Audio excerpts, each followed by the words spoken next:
Okay, hello and welcome to Sometimes in Shambles. My name is Melissa and this is my podcast. This is another mini episode or minisode. I just I just recorded the anxiety episode with my friend Brittany, which when this minisode is released, it would have probably been like 2 or 3 weeks ago. But I just recorded that episode today. I know timelines with podcasts are really weird. But after doing that episode, I just really felt like I was on a roll. So I wanted to just record this episode and get it out there. So this mini-sode is going to be about triggers and therapy. Yeah, so pretty much with triggers, I'm just going to be talking about my personal triggers and examples of what that looks like so you can get a better understanding of what they are. And then with therapy, I'm going to go over like finding a therapist, things that I did to help me find the right one, things that you should be aware of, and red flags regarding that. And so hopefully this episode will help you be more aware of your triggers as well as help you find a therapist if you're looking for one. I've not done a solo episode in a while, so it's kind of weird. I'm talking to no one again. I have had a lot of anxiety the last couple of days.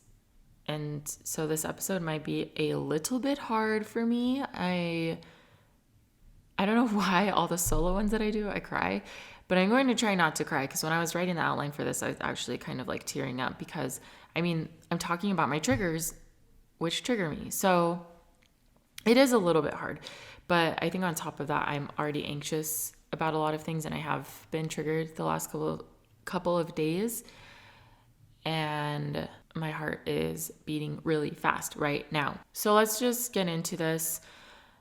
What are triggers? I did mention this in the anxiety episode that I did with Brittany. Triggers are just something, whether it's just a thing that happens or a scenario that happens or something someone says or does that essentially triggers you and triggers your anxiety or depression or thoughts leading into an episode that you might have. That's the best way that I know how to explain it. Okay, the definition online says cause an event or a situation to happen or exist. An allergy can be triggered by stress or overwork. That's their example that it gives. And I think I just want to say that like in our society today and our culture, YouTube culture, Instagram culture, all of that stuff, I feel that people use the word trigger as like a joke. Like someone might make a reference to food and then someone will be like, oh, I'm triggered, like because they think that they are overweight or something like that where it's like a joke. But triggers are actually very real and like they're kind of serious. So this weekend I've had a lot of anxiety because a lot of my triggers happened in one night and it's had a long effect on me. It's not like I was triggered and then an hour later I was fine. I'm still having effects on it right now and I'm pretty sure that I will be affected for like the next week because of one thing that happened to me. So I'm going to go into just talking about my specific triggers and examples of that, and hopefully I don't sound crazy. I have a lot of little ones, but these are just like my bigger ones. So I've talked about this over and over and over again. My biggest trigger that comes up the most for me is isolation and being ignored. And when I say isolation, I don't mean me being home alone, because that's not the type of isolation that I'm talking about. It's more isolation that other people put me in or like isolated by other people. Anything that makes me feel like I'm being ganged up on, made fun of, there's some kind of inside joke that everyone knows about except me, or that everyone has a joke about me that I don't know about. This is very on brand for anxiety, I think, where you just constantly feel like other people are talking about you, making fun of you.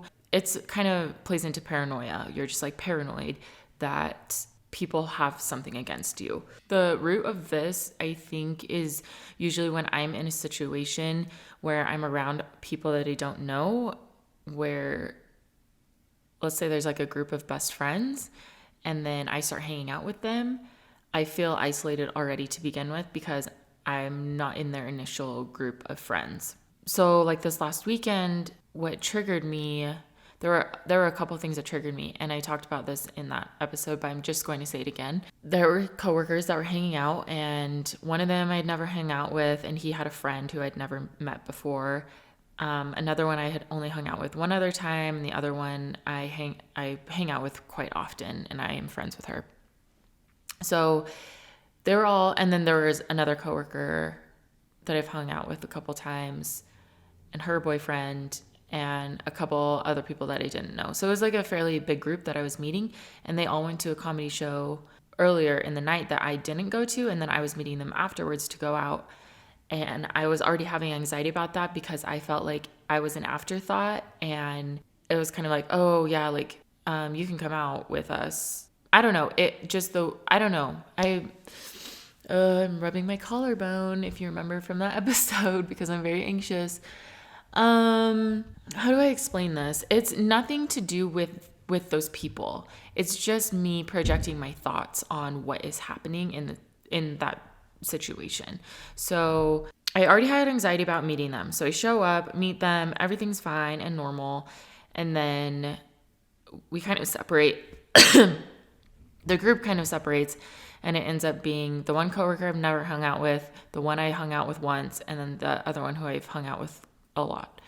And all three of them, two of them are like best friends, and all three of them just are like buddy, you know, because they've been working together for a long time, and I've only been working there for like 2 months, so I don't even like really feel like I fit in anywhere. And anyway, we were at an arcade, and they're just like playing games, and I felt like when I talk about this, I feel like I sound like a baby, and like, oh, they didn't want to play with me, like, wham, boo me. So I feel really annoying and like self-pity and woe is me when I talk about this, but there's no other way to put it. But I felt ignored. I felt like no one wanted to play games with me. Like they had their own thing, and kind of like, it kind of felt like I was invisible. Like if I wasn't there, they wouldn't even have noticed. And that's just such a huge trigger for me. I don't know how else to explain it other than it affected me to the point where like I wanted to cry, and I wanted to go home. I wanted to leave. I didn't want to be there, because if you feel like people don't care that you're there, then you're not going to want to be there. And that's like kind of how I felt. Like they just didn't care if I was there or not there, which is not true at all. And again, I'm not saying anything bad about them because I love them, but that's just how I was feeling in the moment. So then there was another coworker that he had been at the other bar, and then he finally came and met us at that bar.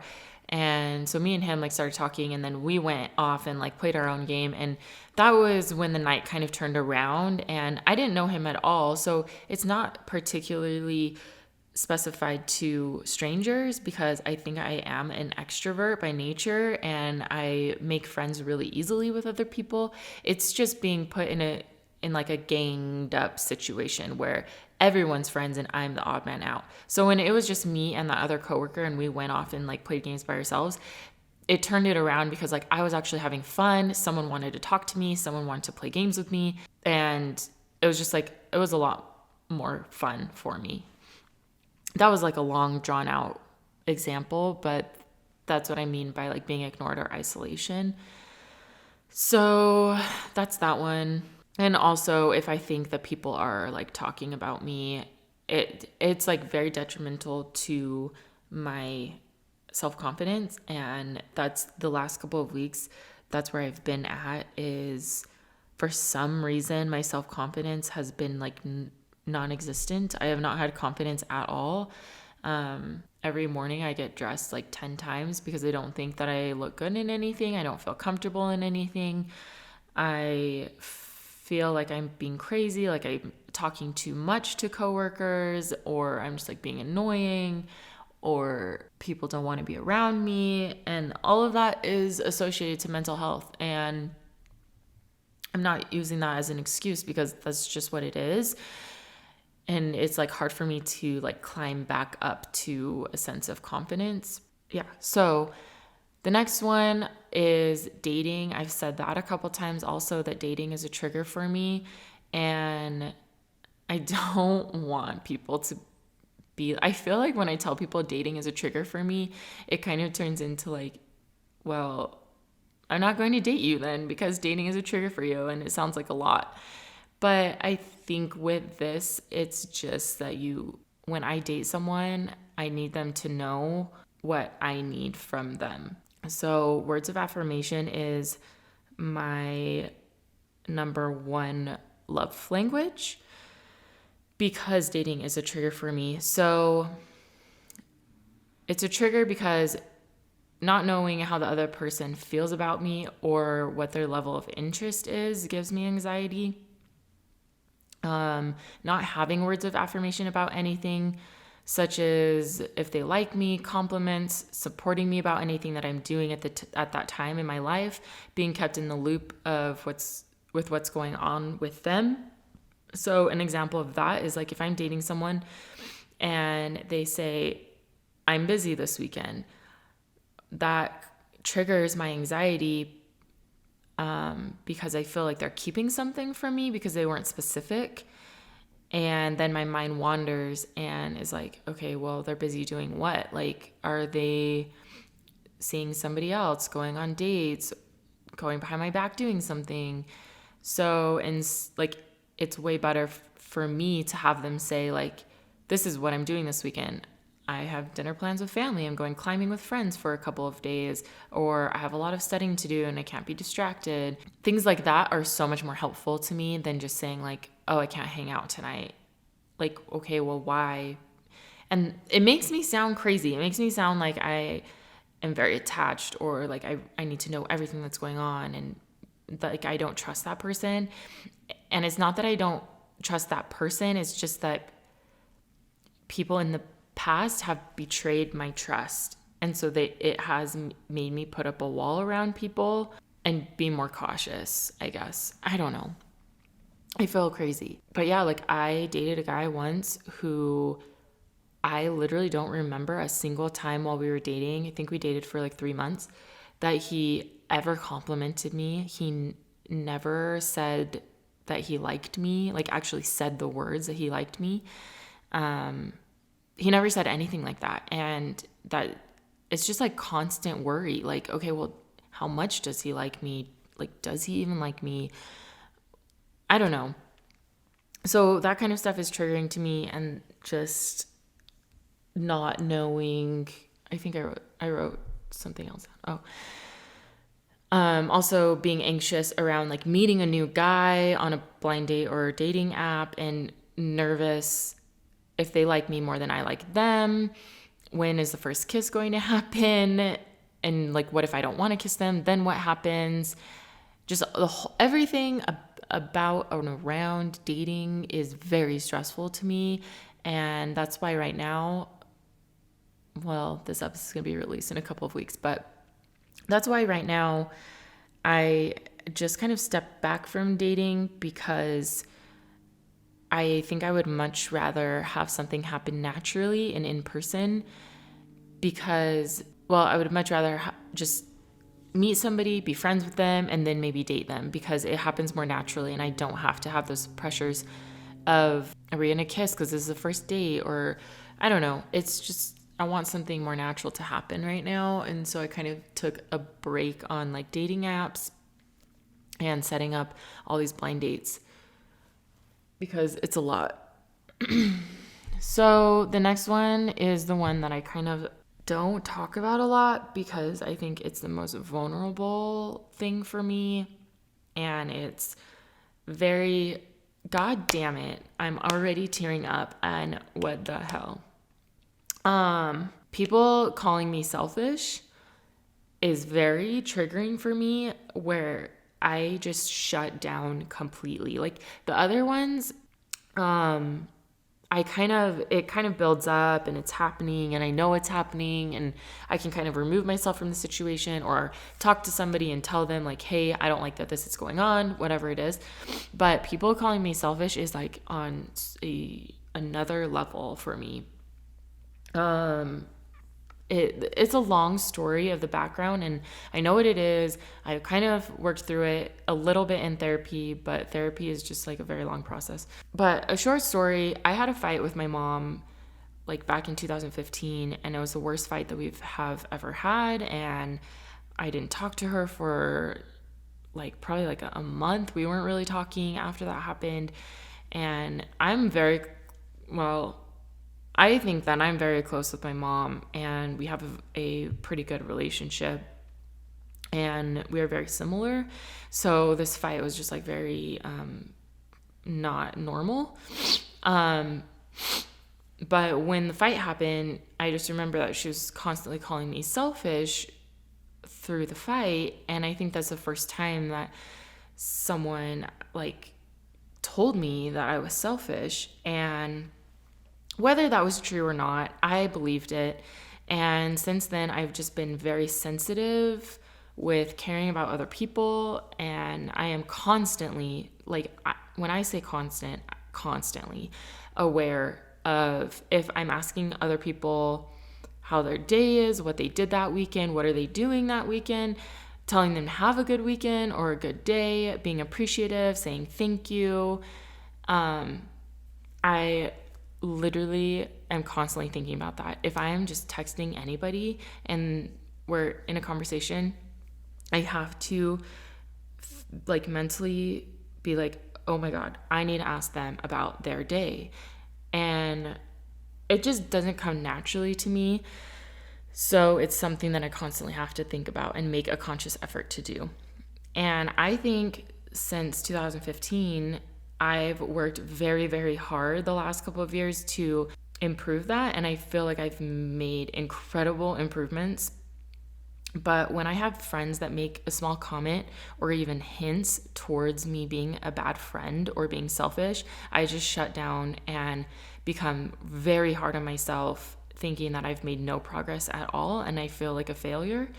And that part is like what hurts the most. Is like I've tried so hard to like make these improvements and be such a good person and care about other people and be interested in what they have to say and listen to what they have to say and respond to that and like be a good friend.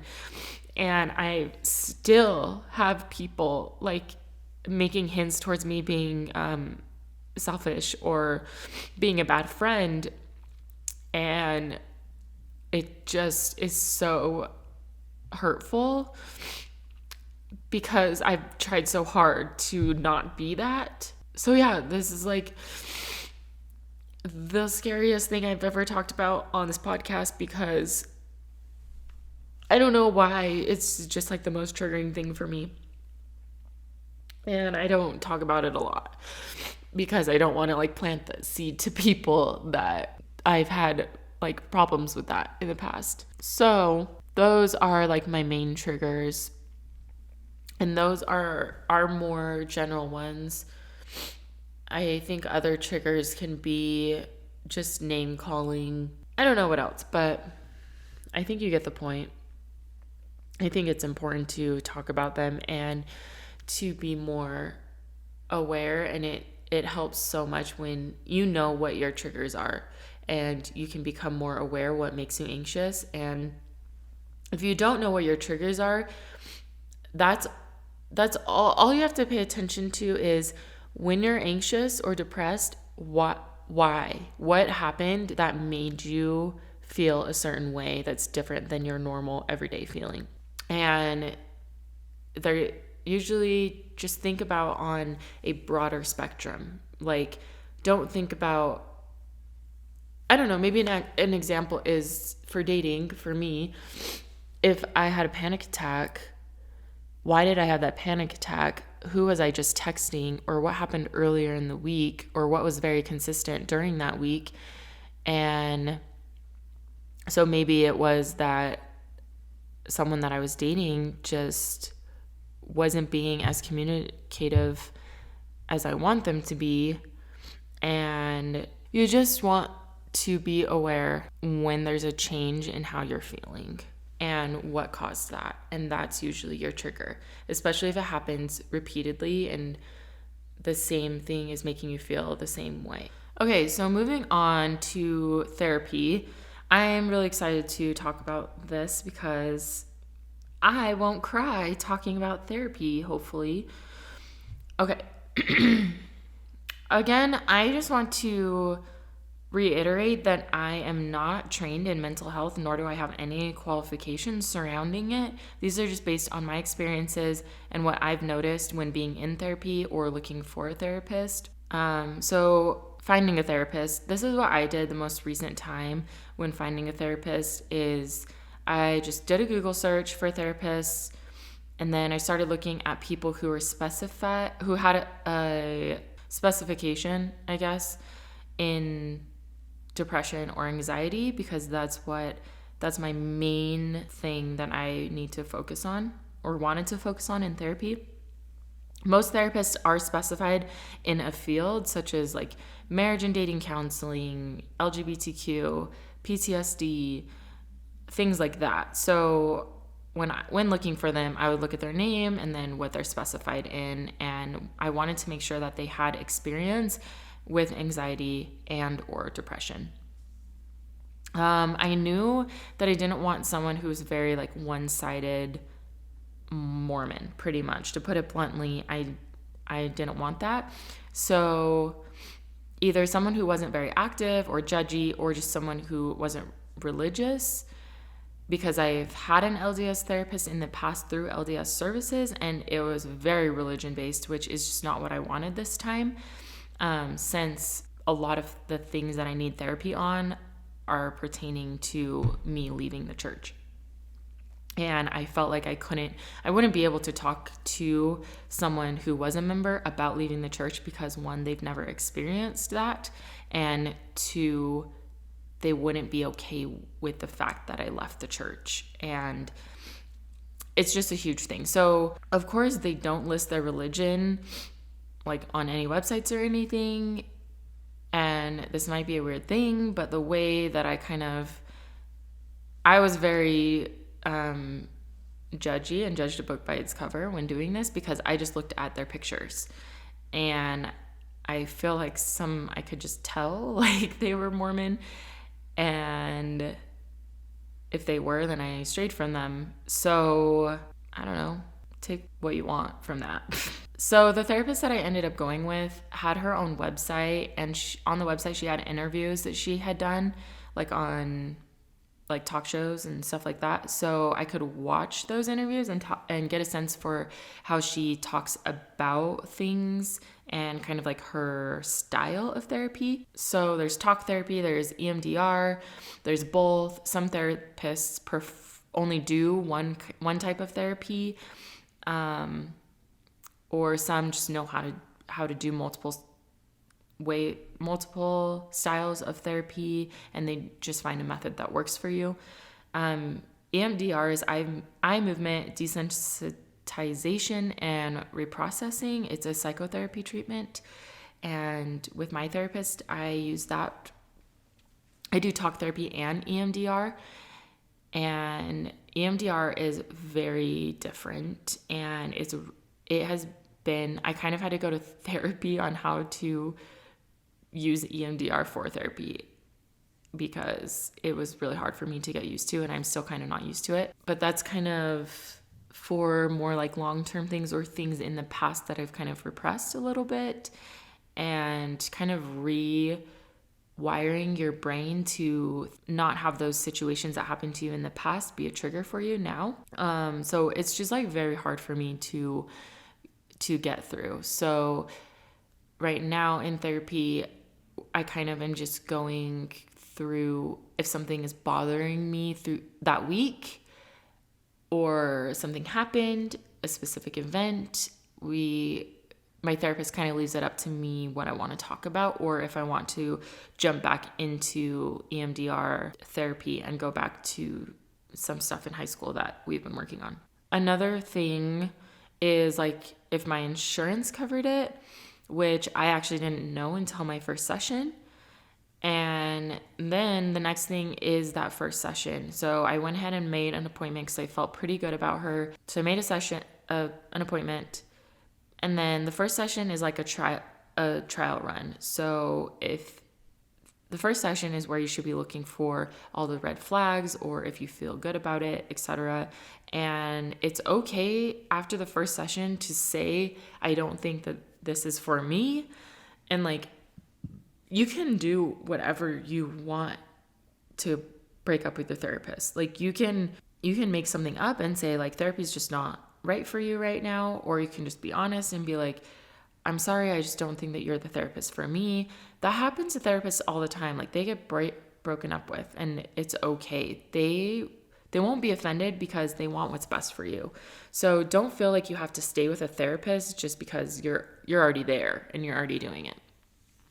So some things to keep in mind when figuring out if a therapist is right for you is, are you comfortable in the environment, even where it's located? If you are okay with driving far away or in the neighborhood that it's in.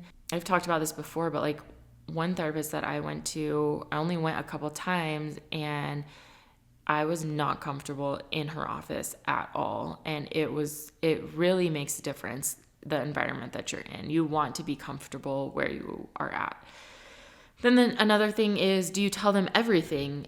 Even if I think it might be small or dumb or not related to anything we're talking about, I tell my therapist. So even if this is like a little TMI, but like I've been really stressed out about my health lately. I'm not going to go into details about that, but I've been just like very concerned and stressed out about it lately. And I just like told her that, even though she's not a medical doctor or anything, I'm just like, I think that this might be a cause and like this is my health. Or like something that I think is dumb, such as a coworker gave me a dirty look. I'll tell my therapist that. And I just think you have to be comfortable telling them literally anything. And if you aren't, then they probably aren't the best fit for you. If you feel like you're holding back anything, or you have something you want to say, but you're like, ugh, I don't really want to tell them, then that's probably not a good sign. And then another thing to look at is what kind of responses or advice or homework do they give you?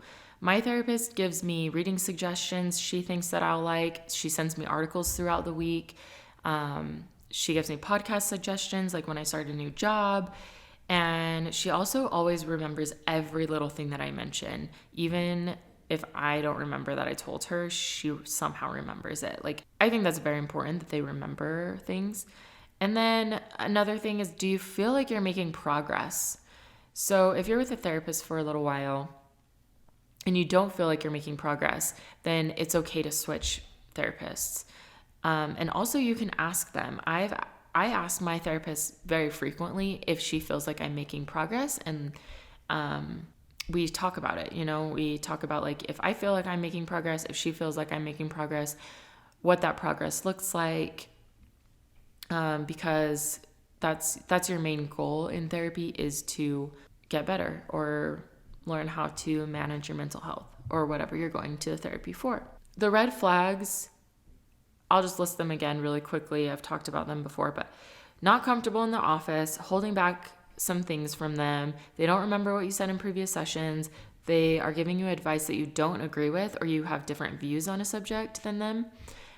That's not always a bad thing, but if they're saying a lot of things that you weren't even thinking in the first place, it could be making your situation worse. An example of that is like if you're saying something is making you feel anxious and then they give a reason for it, but you're like, oh, I didn't even think about that. Now I'm anxious about that. That's probably not a good sign. And I'm not saying with these things, then if it happens one time, you immediately switch therapists. Just bring it up to them and just say, oh, I wasn't thinking about that, but that's making me more anxious. A good example of that is in my last session. We were talking about my podcast and social media and how I've just like had a lot of anxiety and a lot of difficulties with those things. And she suggested taking a 30-day break from Instagram. And I immediately got anxiety about that because social media is like a marketing platform for me and just like a way that I interact with people. And so I just told her, she asked me actually, she was like, how does that make you feel? And I told her, I was like, that gives me incredible amount of anxiety. And she's like, okay, maybe just try cutting back your time every day on it. So we just came up with another solution that didn't give me anxiety, rather than me just being like, no, I don't want to do that. I'm going to find another therapist. So you don't have to go like extreme. And then if you feel like you're being judged by them, that is not good at all. Like you want to feel like it's a relationship. Like I call my therapist my best friend because I tell her everything. She gives great advice. She makes me feel validated. She validates everything that I'm going through. She never makes me feel crazy. She never makes me feel judged or like I'm annoying or anything like that. And that's why I think therapy is so great, because I have all of those worries when I tell friends or family, or like I'm complaining to them about something. I feel like I'm being annoying or they don't want to hear this. But with therapy, like you're literally paying them to listen to you, and they can't spread rumors about you. They can't go off and tell anybody, like legally they can't do that. So it's just a safe space for me to talk about whatever I want to talk about and not feel judged or annoying or even just worrying about what they are thinking, because your therapist should be open and honest with what they're thinking. So hopefully that makes sense. That's pretty much the end of the episode. That's all that I have to say. Mental health is a lot, especially these topics themselves. Triggers and therapy is a lot. Like there's a lot to say on it. It's individualized heavily. So good luck with everything. As always, you can email me at sometimesinshambles@gmail.com. Email me if you need me to elaborate on finding a therapist or you have questions about it. Email me if you just want to talk about your triggers, or I don't know, you can just email me about anything and I will do my best to help you out. And if you don't want to email, because a lot of people don't use email, you can DM me at Sometimes in Shambles on Instagram. You can DM me. My Twitter is ShamblesPod, Shambles POD.